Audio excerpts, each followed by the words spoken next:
Hello નમસ્કાર મિત્રો, આપણી યુટ્યુબ ચેનલ ગુજરાત જીકે ગુરુ પર હું પંકજ કંજારિયા તમારું હાર્દિક સ્વાગત કરું છું। મિત્રો, આજરોજ આપણે આ વિડીયોની અંદર સીસીઈની બી ગ્રુપની મેન્સ પરીક્ષા માટે કઈ બુક વાંચવી જોઈએ, એનો સિલેબસ શું છે, એની તૈયારી કેવી રીતે કરવી જોઈએ, એની આ વિડીયોની અંદર સંપૂર્ણ માહિતી હું આપવાનો છું। તો ચાલો વિડીયો શરૂ કરતાં પહેલાં આપણી આ યુટ્યુબ ચેનલ ગુજરાત જીકે ગુરુ પર જો તમે નવા હોય, ચેનલને હજુ સુધી સબસ્ક્રાઈબ નથી કરી તો સબસ્ક્રાઈબ કરી લો। વિડીયો સારો લાગે તો લાઇક કરો, તમારા મિત્રો જોડે શેર કરી શકો છો। તમારા કોઈ ડાઉટ હોય તો કોમેન્ટમાં જરૂર બતાવજો। ટેલિગ્રામમાં પણ આપણી ચેનલ છે ગુજરાત જીકે ગુરુ, તો એને પણ ફોલો કરી લો। ઓકે, હવે વિડીયો શરૂ કરતાં પહેલાં હું મારી માહિતી જો આપી દઉં તો મેં અત્યાર સુધી અલગ અલગ જીપીએસસીની કહેવાય ને કે 12 થી 13 જેટલી પ્રિલિમ પરીક્ષાઓ પાસ કરેલી છે। કેટલી પ્રિલિમ પરીક્ષાઓ પાસ કરેલી છે અને ક્લાસ 3ની 15+ પ્રિલિમ પરીક્ષાઓ પાસ કરેલી છે। ઓકે, આ હવામાં વાતું નથી કરતો, આ સચ્ચાઈ છે। ઓકે, એટલે ઓલમોસ્ટ મારી પાસે 25+ પ્રિલિમ પરીક્ષા પાસ કરવાનો અનુભવ છે। હું પોતે તલાટી કમ મંત્રી તરીકે પણ મેં જોબ કરેલી છે। ઓકે, એક્સ તલાટી કમ મંત્રી છું। જો એનું પ્રૂફ જોતું હોય તો હું તમને બતાવી દઉં છું। જો મેં અને એના આધારે હું આ વિડીયોની અંદર કેવી રીતે તૈયારી કરવી જોઈએ, કઈ બુક વાંચવી જોઈએ, હું તમને માહિતી આપવાનો છું। ટૂંકમાં ઝડપથી હું તમને બતાવી દઉં તો જો મેં જીપીએસસી ડીવાયએસઓ 2023-24ની પ્રિલિમ પરીક્ષા પાસ કરીને મેં એની મેન્સ એક્ઝામ આપેલી છે। જો અહીંયા જે છે, ઓકે, મેન્સ એક્ઝામ જે છે, આ મેન્સ એક્ઝામનું પેપરનું જે આખું મારો કોલ લેટર છે। ઓકે, ત્યારબાદ જીપીએસસી 2021ની પણ પ્રિલિમ પરીક્ષા પાસ કરેલી છે। જો એના અહીંયા માર્ક છે, આ મેન્સનું ફોર્મ છે। ઓકે, ત્યારબાદ જીપીએસસી ક્લાસ 1-2ની 2021ની પણ પ્રિલિમ પરીક્ષા પાસ કરેલી છે, તો જો એને પણ મેન્સનો કોલ લેટર અહીંયા છે તમારી સામે। ત્યારબાદ જીપીએસસી 2020-21ની એસટીની પણ પ્રિલિમ પરીક્ષા પાસ કરેલી છે, એનું પણ જો મેન્સનું અહીંયા ફોર્મ છે તમારી પાસે સમક્ષ। ઓકે, ત્યારબાદ જીપીએસસીની અકાઉન્ટ ઓફિસર ક્લાસ 2ની જે આવે છે એ 2019-20ની એની પણ પ્રિલિમ પરીક્ષા પાસ કરી એની પણ મેં મેન્સ આપેલી છે। ત્યારબાદ જીપીએસસીની 2020-21ની ડીવાયએસઓની પ્રિલિમ પરીક્ષા પાસ કરી એની પણ મેં મેન્સ આપેલી છે। ત્યારબાદ જીપીએસસીની 2018-19ની એસટીની પરીક્ષા પાસ કરીને એની પણ મેં મેન્સ અહીંયા આપેલી છે। ઓકે, ત્યારબાદ જીપીએસસીની પીઆઈની ક્લાસ 2 2018-19ની પ્રિલિમ પાસ કરીને પણ એનું પણ મારે ફિઝિકલ આવેલું હતું, ફિઝિકલ ટેસ્ટ માટે હું અપ્લાય થયો હતો। ત્યારબાદ 2018-19ની પણ મેં જીપીએસસીની ડીવાયએસઓ પ્રિલિમ જે છે પાસ કરીને મિની મેન્સ આપેલી, જો અહીંયા મેન્સનું પણ ફોર્મ છે। ઓકે, ત્યારબાદ જીપીએસસીની 2018-19 વાળી જે 32 જગ્યા હતી ચીફ ઓફિસરની, તો એની અંદર પણ પ્રિલિમ પરીક્ષા પાસ કરીને એની પણ મેં મેન્સ આપેલી છે। 2017 વાળી જે જૂની જે પેટર્નવાળી ડીવાયએસઓ હતી એની પણ પ્રિલિમ પરીક્ષા પાસ કરીને એની પણ મેન્સ મેં આપેલી। એમાં 3 પેપર જ હતા ઓનલી, GS1 એક જ હતું। ઓકે, અત્યારે 2 છે। તો આ ઉપરાંત જીપીએસસીની મેં આ ઉપરાંત પણ ઘણી બધી પાસ કરેલી છે। ઓકે, અને ક્લાસ 3ની જે આપણી જે માની લો કે ગૌણ સેવાની હોય, પંચાયતની હોય, મ્યુનિસિપલ, એવી પણ મેં ઘણી બધી પ્રિલિમ પરીક્ષા પાસ કરેલી છે। તો આટલો બધો મારો પ્રિલિમ પરીક્ષાઓ પાસ કરવાનો અનુભવ જે છે, તો એના આધારે હું તમને આજે માહિતી આપવાનું છું કે સીસીઈ બી ગ્રુપની મેન્સ પરીક્ષા જે છે એમાં કઈ બુક વાંચવી જોઈએ। ઓકે, આ બધી હવામાં વાતો નથી કરતો, આ એટલા માટે જ મેં તમને પ્રૂફ બતાવ્યું છે, કેમ કે આપને એવું લાગે કે નગર અધરવાઇઝ હવામાં વાતું કરે છે આટલી પરીક્ષા પાસ કરીને તે વગેરે વગેરે। ઓકે, તો ચાલો, તો આ મારો થઈ ગયો અનુભવ। હવે આપણે સૌપ્રથમ આપણે જો કોઈ પણ પરીક્ષા પ્રિલિમ પરીક્ષા હોય અથવા તો મેન્સ, હવે જો આપણી ગ્રુપ બીની જે મેન્સ પરીક્ષા જે છે એ 200 માર્કનું એમાં પેપર હશે, 200 માર્કનું પેપર હશે અને MCQ વાળું છે। તો સૌપ્રથમ તો કોઈ પણ પરીક્ષા પાસ કરવી હોય એની સ્ટ્રેટેજી બનાવતા પહેલાં સૌપ્રથમ તો આપણી સમક્ષ એનો સિલેબસ હોવો જોઈએ। શું હોવો જોઈએ? સિલેબસ હોવો જોઈએ। આપણને એનો મગજમાં સિલેબસ હોવો જોઈએ। માની લો કે હું અંગ્રેજીનું વાંચન કરું છું તો મારા મગજમાં ખબર હોવી જોઈએ કે અંગ્રેજીમાં મારા આ જ સિલેબસ છે, એની અંદર આ જ પૂછાય છે, આ જ ચેપ્ટર છે, આ જ ટોપિક મારે કરવાના છે. અધરવાઇઝ અંગ્રેજીમાં ઘણું બધું હોય. માની લો હું સાંસ્કૃતિક વારસો જો તો સાંસ્કૃતિક વારસોની 5,000 પેજની પણ બુકો છે, 1000 પેજની પણ બુકો છે, 200 પેજની પણ બુકો છે. પરંતુ આપણે એક્ઝામની અંદર શું પૂછાય છે, આપણા એક્ઝામમાં કયા ટોપિક છે, એટલું જ આપણા માટે મહત્ત્વનું છે, બધું મહત્ત્વનું છે નહીં. તો એટલા માટે સૌપ્રથમ તો આપણે જોવું પડશે કે આ ગ્રુપ બીનો સિલેબસ શું છે. તો ચાલો પહેલાં સિલેબસ આપણે જોઈએ. તો કે અંગ્રેજી છે એ 20 માર્કનું છે. કેટલા અંગ્રેજી છે એ 20 માર્કનું પૂછાશે. આ MCQ વાળી છે. ગુજરાતી જે છે એ પણ 20 માર્કનું છે. ઓકે. રાજ્ય વ્યવસ્થા અને RT એટલે કે બંધારણ થયું આપણું, એ 30 માર્કનું છે. પછી ઇતિહાસ, ભૂગોળ, સાંસ્કૃતિક વારસો એ 30 માર્કનું છે. આપણે આમાં એવું વિચારીએ કે ઇતિહાસ 10 માર્કનું પૂછાય, ભૂગોળ 10 માર્કનું છે, સાંસ્કૃતિક વારસો 10 માર્કનું પૂછાય, એક આવું અંદાજિત છે. ટોટલ ત્રણેયથી 30 માર્કનું છે. પછી આમાં પણ એવું છે કે અર્થશાસ્ત્ર, પર્યાવરણ, વિજ્ઞાન અને ટેકનોલોજી એ પણ 30 માર્કનું છે. પછી જો પ્રાદેશિક, રાષ્ટ્રીય અને આંતરરાષ્ટ્રીય કક્ષાની મહત્ત્વની સાંપ્રત ઘટનાઓ, ઓકે, તો એ મતલબ એક કરંટ અફેર છે ગુજરાતનું, ભારતનું અને આંતરરાષ્ટ્રીય કક્ષાનું, એ 30 માર્કનું છે. અને સામાન્ય બૌદ્ધિક ક્ષમતાઓ એટલે મેથ્સ રીઝનિંગ એ 40 માર્કનું છે. આ બધું મળાવીને આપણે 200 માર્કનું પેપર થાય. હવે આનો જે છે ને એ ડિટેલ પણ સિલેબસ છે. તો એ ડિટેલ સિલેબસ જોતા જઈશું અને એમાં કઈ કઈ બુક વાંચવી જોઈએ એ આપણે હવે આની અંદર આગળ ચર્ચા કરવાના છીએ. તો જો સૌપ્રથમ જો આપણે વાત કરીએ તો અંગ્રેજી વ્યાકરણ કેટલા માર્કનું છે? 20 માર્કનું છે. હવે એમાં કેવા કેવા ટોપિકો છે? તો કે ટેન્સ, કાળ છે, પછી છે active voice, passive voice, narration, direct indirect, transformation of sentence, use of article અને ડિટરમાઇન્સ, આર્ટિકલ છે, પછી એડજેક્ટિવ છે, પ્રિપોઝિશન છે, કન્જક્શન છે. પછી આપણે જોઈએ તો અહીંયા વર્બ છે એને એડવર્બ છે, noun, pronoun, use of idiomatic expression, synonym, antonym, one word substitution, affix અને word that cause the confusion વાળું આટલું આની અંદર પૂછાય છે. ઓકે, તો આ વાત થઈ જાય અંગ્રેજીના ડિટેલ સિલેબસની. તો હવે આના માટે કઈ બુક આપણે વાંચવી જોઈએ? ઓકે, તો જો મિત્રો આના માટે તમારે અત્યારે ગુજરાતમાં સૌથી પ્રખ્યાત જો બુક હોય તો સારી એવી કન્ટેન્ટવાળી, તો મારા ધ્યાનથી મેં જે ફોલો કરેલી મેં સજેસ્ટ કરું છું એ છે વેબડેમીની ઇંગ્લિશ ગ્રામરની બુક. વેબડેમીની ઇંગ્લિશ ગ્રામરની બુક જે આવે છે તો કે આખું ડિટેલ કન્ટેન્ટ છે, જે નીચે MCQ પણ આવે છે.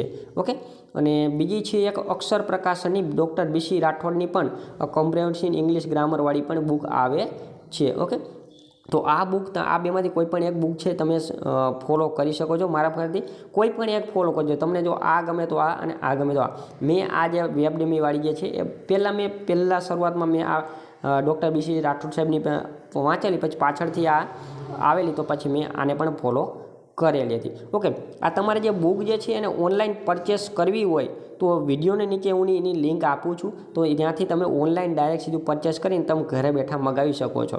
અને સાથે સાથે તમે તમારા નજીકની કોઈ પણ સ્ટેશનરી હોય ત્યાંથી પણ તમે લઈ શકો છો. આ બુકની તમે લઈ લીધી પછી એની અંદર આ જે ટોપિક જે છે એટલા ટોપિક જ કરવાના છે. માની લો બુકમાં ટેન્સ છે તો ટેન્સ કરવાના, એક્ટિવ વોઇસ, પેસિવ વોઇસ કરવાના. ઓકે, ડાયરેક્ટ ઇનડાયરેક્ટ, આમાં જેટલા ટોપિક છે એટલા જ કરવાનું, બધું કરવાનું નથી. ઓકે, આની અંદર જેટલા આપણે સિલેબસમાં ટોપિક છે એટલા જ આપણે કરવાના છે.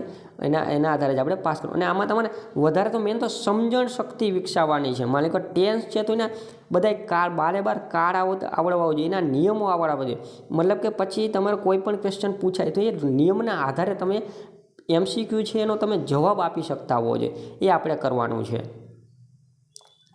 ત્યારબાદ ગુજરાતી વ્યાકરણની આપણે જો વાત કરીએ તો ગુજરાતી વ્યાકરણમાં શું છે? તો કે રૂઢિપ્રયોગ અને અર્થ, કહેવતો, સમાસ, છંદ, અલંકાર, શબ્દ સમૂહ માટે એક શબ્દ, જોડણી, લેખન સુધી, ભાષા સુધી, સંધિ જોડો, છોડો, સમાનાર્થી, વિરુદ્ધાર્થી. ઓકે, આટલા ટોપિક છે આની અંદર.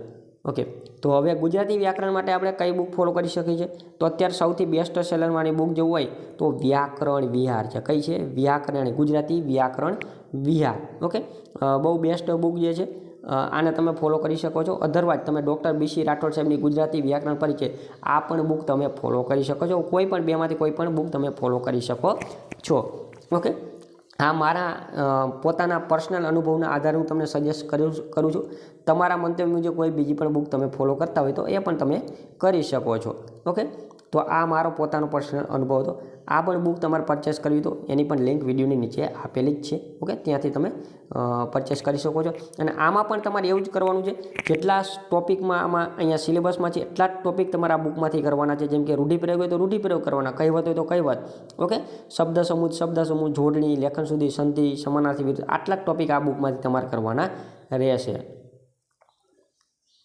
ત્યારબાદ આપણે આગળ વાત કરીએ કે ભારતનું બંધારણ કેટલા 30 માર્કનું છે. કેટલા 30 માર્કનું છે. આમાં એક ટોપિક છે, જો ભારતનું બંધારણ, એમાં ઉદ્ભવ, એનો વિકાસ, એની લાક્ષણિકતાઓ, આમુખ, મૂળભૂત અધિકારો, ફરજો, માર્ગદર્શક સિદ્ધાંતો, અગત્યના બંધારણીય સુધારા, કટોકટીને લગતી મહત્વની જોગવાઈ. ઓકે, આટલું કહી દીધું.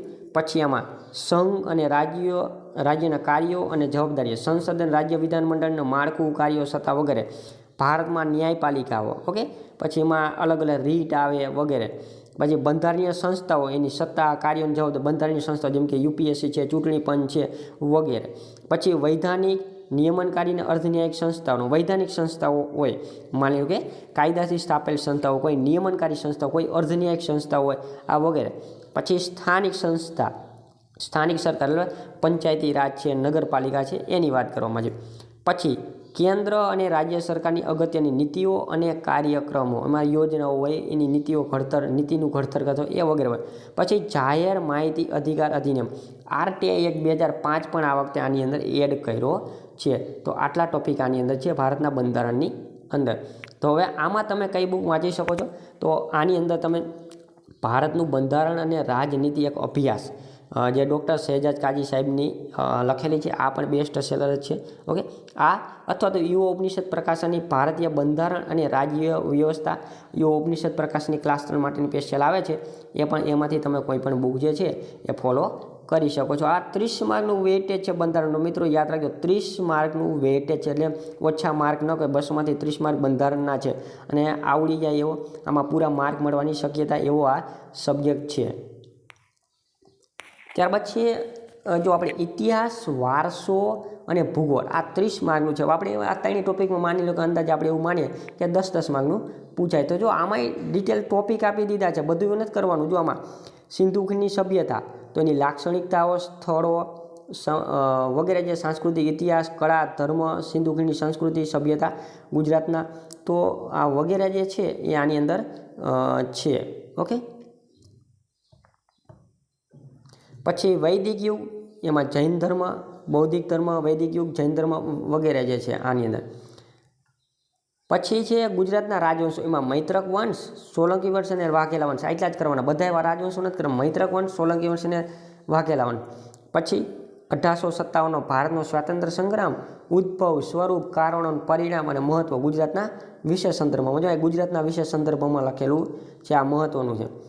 પછી 19મી સદીમાં ભારત અને ગુજરાતમાં ધાર્મિક અને સામાજિક સુધારા આંદોલનો.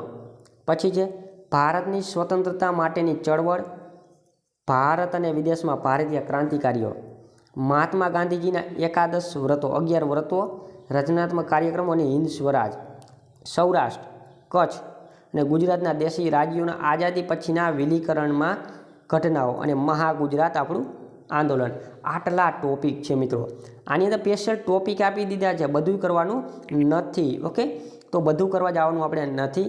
તો આના માટે તમે કઈ બુક વાંચી શકો છો? તો કે છે ગુજરાતનો સંપૂર્ણ ઇતિહાસ, ઈશ્વર પાડવી સાહેબની મસ્ત બુક આવે છે.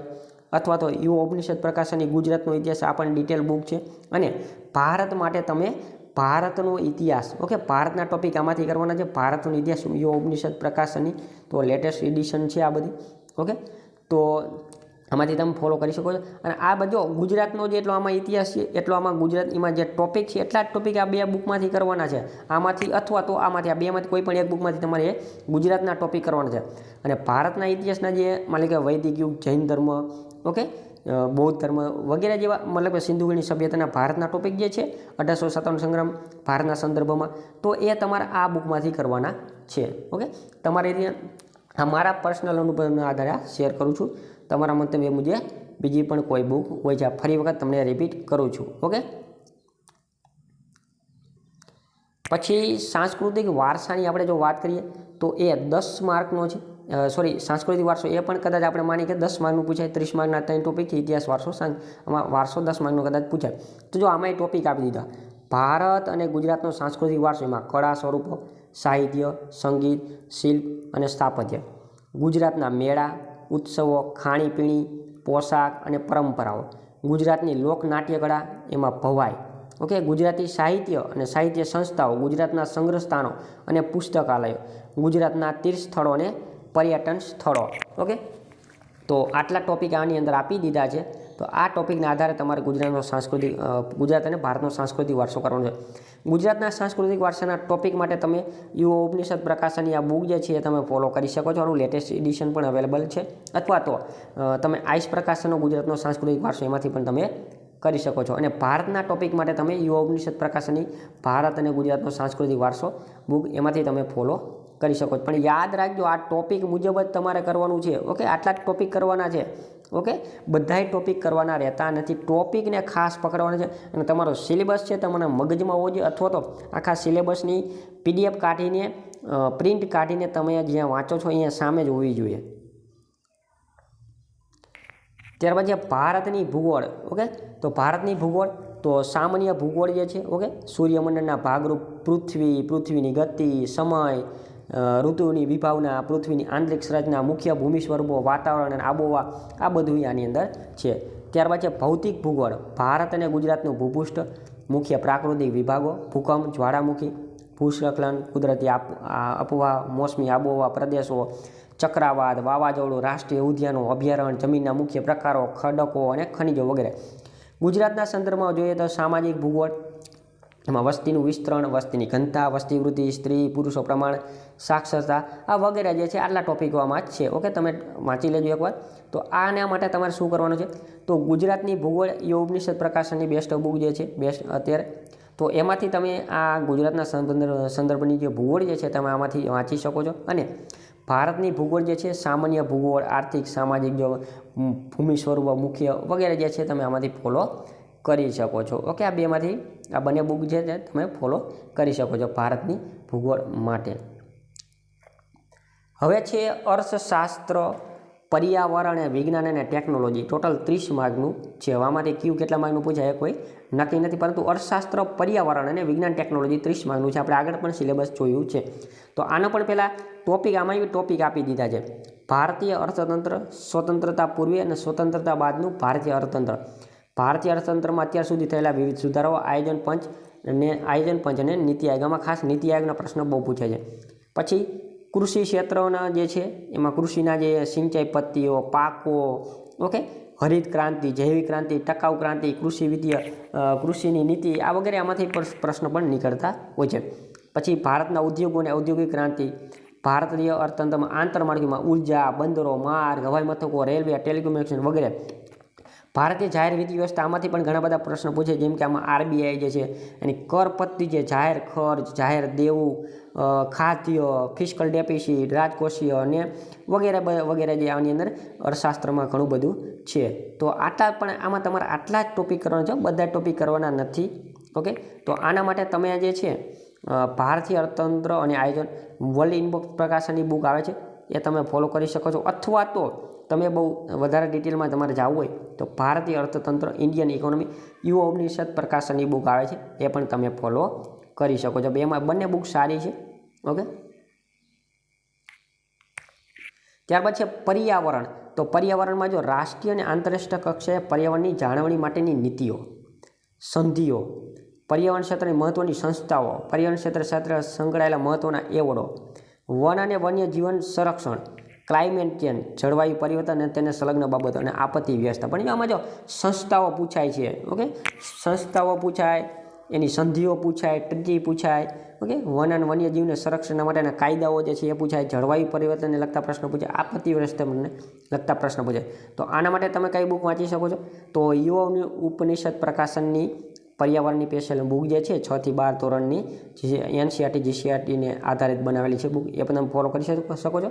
અથવા તો લિબર્ટીની પર્યાવરણવાળી બુક જે છે એ પણ તમે ફોલો કરી શકો છો.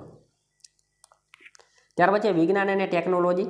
તો એમાં રોજબરોજના જીવનમાં સામાન્ય વિજ્ઞાન જેમ કે ભૌતિક વિજ્ઞાન, રસાયણ વિજ્ઞાન, અને જીવ વિજ્ઞાન આ પ્રશ્ન આમાંથી પૂછાય પ્રશ્ન, અથવા તો અને વિજ્ઞાન ક્ષેત્રે થયેલી મહત્ત્વની શોધો છે એના પ્રકારો પૂછાય છે.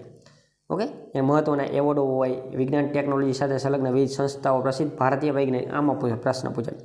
પછી જે સંરક્ષણ ક્ષેત્રે ટેકનોલોજી, એમાં વિવિધ સંસ્થાઓ અને કાર્યક્રમો, અંતરિક્ષ, અવકાશ, ઇન્ડિયન સ્પેસ અને ભારતની ઉર્જા નીતિ. જો આમાં આટલા જ ટોપિક કરવાના છે, જેટલા ટોપિક આપણે મહત્ત્વના છે એમાંથી એટલા ટોપિકમાંથી કરવાના છે. બાકી તમે લાંબા થઈ જશો આ બધી બુકો વાંચી. જો સામાન્ય વિજ્ઞાન છે, જીવ વિજ્ઞાન, રસાયણ વિજ્ઞાન અને ભૌતિક વિજ્ઞાન, તે એના માટે તમે સામાન્ય વિજ્ઞાન ઉપનિષદ પ્રકાશનની લેટેસ્ટ એડિશન છે 2014, એ તમે વાંચી શકો છો. અને વિજ્ઞાન અને ટેકનોલોજી, ઓકે, જે ઇન્ડિયન સ્પેસ છે, ઉર્જા નીતિવાળું જે છે એ બધું તમે આ બુકમાંથી કરી શકો છો. આ બંને બુક મહત્ત્વની છે. આમાંથી તમે આ બુક છે તમે ફોલો કરી શકો છો અને વિજ્ઞાન ટેકનોલોજી તમે કરી શકો છો. હવે છે કરંટ અફેર. કરંટ અફેર 30 માર્કનું છે મિત્રો. કેટલા? 30 માર્કનું કરંટ અફેર છે. બહુ ઓછું ના કે બહુ ઘણા એવી માર્ક છે. 30 માર્કનું કરંટ અફેર છે. ઓકે, તો એના માટે તમે લિબર્ટીની latest facts in general knowledge book વાંચી શકો છો. યુવા ઉપનિષદ પ્રકાશનની વર્તમાન પ્રવાળી બુક વાંચી શકો છો અને વર્લ્ડ ઇનબોક્સ પ્રકાશનની પણ વાંચી. આ 3 બુક અત્યારે ગુજરાતમાં બહુ ફેમસ છે. આ સિવાય તમે ફ્રી ઓફમાં પણ ઘણું બધું કરંટ અફેર આવે છે, જેમ કે આઈસ પ્રકાશનની વેબસાઇટ ઉપર એનું આઈસ મેજિક આવે છે દર વીક, એ પણ તમે ફ્રી ઓફમાં તમે વાંચી શકો છો. ઘણા બધા યુટ્યુબ ચેનલમાં પણ વિડીયો પણ તમને ફ્રી ઓફમાં કરંટ અફેરના ચડી જશે, તો ત્યાંથી પણ તમે વાંચી શકો છો. ગણિત અને રિઝનિંગ 40 માર્કનું છે. ઓકે, બહુ મહત્ત્વનું છે. આ 40 માર્ક ઓછા ના કહેવાય. 40 માર્ક રોકડિયા માર્ક છે. એમાં તાર્કિક અને વિશ્લેષણાત્મક ક્ષમતાઓ, સંખ્યાઓની શ્રેણી, સંકેત તેનો ઉકેલ, સંબંધક વિષયો, ઘડિયાળ, કેલેન્ડર, ઉંમર, ઓકે, સંખ્યા વ્યવસ્થા, તેના માનક્રમ, માહિતીનું અર્થઘટન, માહિતીનું વિશ્લેષણ, માહિતીનું પરિવર્તન અને સમજણ. આ ટોપિક બહુ મહત્ત્વનો છે. બહુ થોડોક આ તમારે ડિટેલમાં કરવો જરૂરી છે. સરેરાશ યા મધ્યક, મધ્યસ્થ, બહુલક, ભારી સરેરાશ, ઘાત અને ઘાતાંક, વર્ગમૂળ, ઘનમૂળ, ગુસા અને લસા, ટકા, સાદું વ્યાજ, ચક્રવૃદ્ધિ વ્યાજ, નફો અને નફા નુકસાન, સમય, કાર્ય, સમય અને અંતર, ઝડપ અને અંતર. ઓકે, આટલા ટોપિકો છે. આમાંથી પણ આટલા જ તમારા ટોપિક કરવાના છે. આના માટે તમે જે છે વર્લ્ડ ઇનબોક્સ પ્રકાશનની મેથ્સ અને રિઝનિંગવાળી બુક જે છે 37 પ્રકરણો, એ તમે ફોલો કરી શકો છો. અધરવાઇઝ તમે યુવા ઉપનિષદ પ્રકાશનની સ્પેશિયલ ગણિત મંત્ર બુક આવે છે, સ્પેશિયલ ગણિતની છે, અને રિઝનિંગ મંત્ર છે, સ્પેશિયલ રિઝનિંગ બુક છે. તો આ બંને બુકમાં પણ તમે ફોલો કરી શકો છો. આ ઉપરાંત ઘણા બધા પ્રકાશનની બીજી પણ ઘણી બધી બુકો આવતી હોય છે. ઓકે, તો આ બુક છે તમે ફોલો કરી શકો છો. જો આ વાત થઈ ગઈ હવે બુકની. હવે આ બુક તમે લિસ્ટ લઈ લીધું. ઓકે, બુક લઈ લીધું. હા, આ બધી તમે બુક વસાવી લીધી. હવે તમારી મેન્સની જે છે એ તૈયારી સ્ટાર્ટ કરી દેવાની છે. ઓકે, તૈયારી સ્ટાર્ટ કરી દેવાની છે. હવે તમારે આના માટે તમારા બધું પોતાનું તમારું ટાઈમ ટેબલ છે એ મેનેજ કરવાનું છે. ટાઈમ ટેબલ તમારે બનાવી નાખવાનું છે. ઓકે, ટાઈમ ટેબલ મુજબ તમારે આખો સિલેબસ છે એ પૂરું કરી નાખો. દરેક સબ્જેક્ટને તમારે ન્યાય આપવાનો. એવું નહીં કે આ સબ્જેક્ટ વાંચવો છે ને આ સબ્જેક્ટમાં ઓછી તૈયારી કરવી. બધાય સબ્જેક્ટને પૂરતું ન્યાય આપવું પડશે, અધરવાઇઝ તમે પાસ નહીં થજો. અને હરીફાઈ પણ જબરી છે. ઓકે, મેન્સ દેવાવાળા પણ ઘણા બધા છે, એટલે હરીફાઈ પણ ઘણી બધી છે. ઓકે, તો તમારે ટાઈમ ટેબલ ફોલો કરવાનું છે. જો તમારે 2-2 કલાકના અથવા તો 1.5-2 કલાકના જે છે એ સેશન પાડી દેવાય. મારી કે 2 કલાક જે છે, 2 કલાક તમે બંધારણ વાંચો, 2 કલાક બંધારણ વાંચો, 2 કલાક છે ગુજરાતી વાંચો. ઓકે, એવી રીતે વાંચવાના છે. એક એવી રીતે તમારે સેશન પાડી દેવાના. 2 કલાકમાં બંધારણ, 2 કલાક ગુજરાતી, 2 કલાક અંગ્રેજી, 2 કલાક ગણિત. તો આ રીતે તમારે સેશન પાડવાનું. હવે એવું નહીં કહું કે તમારે સવારે 8 થી 10 આ સબ્જેક્ટ કરવાના. એ તમારી મહેનત મુજબ તમારે એ ટાઈમ ટેબલ છે બનાવવાનું છે. તમારું ટાઈમ ટેબલ શું હોય, તમારે ઉઠવાનું, તમારે જવાનું, તમારું ઘરનું આખું ટાઈમ ટેબલ શું હોય મને ખ્યાલ હોય, એટલે એ ટાઈમ ટેબલ હું નહીં બનાવી શકું. એ તમારે તમારી જાતે જ બનાવવાનું છે અને તમારે એને સ્ટ્રિક્ટલી ફોલો કરવાનું છે. ઓકે, તમારી માટે કદાચ મારા ખ્યાલથી તમારી માટે 2 મહિના જેવું મિનિમમ છે. તો આ આખો સિલેબસ છે એ 2 મહિનામાં આરામથી પૂરો થઈ જાય. અને તમે લોકો પ્રિલિમ પરીક્ષા પાસ કરીને આવેલા છો એટલે તમને આ બધું ખ્યાલ જ હશે. એટલે તો તમારે આખું ટાઈમ ટેબલને આધારે તમારા બધા સબ્જેક્ટને પૂરતો ન્યાય આપીને તમારે આખી પૂરતી તૈયારી કરવાની છે. અને કન્સિસ્ટન્સી છે એ વધારે જ ફોકસ કરવાનું છે. એટલે કે તમારે આ ટાઈમ ટેબલ મુજબ તમારા પોતાના મુજબ આખું આ ટાઈમ ટેબલને ફોલો કરી દરેક સબ્જેક્ટ એને રીડ કરવાના છે. એટલે એમાં ગેપ પાડવો નથી. જો એકવાર 10 થી 15 દિવસનો ગેપ પડી ગયો તો તમને બહુ અઘરું લાગશે. ઓકે, અને એને પછી ફરી વખત તમારે પહેલેથી બધું સ્ટાર્ટ કરવું પડશે એની અંદર. તો આજથી જ આની તૈયારી ચાલુ કરી દો જે લોકોના પ્રિલિમ્સમાં નામ આવી ગયા છે એ. આ સિવાય તમારા બીજા કોઈ ડાઉટ હોય તો મને કોમેન્ટની અંદર જરૂર બતાવજો. Okay, thank you. જય હિન્દ.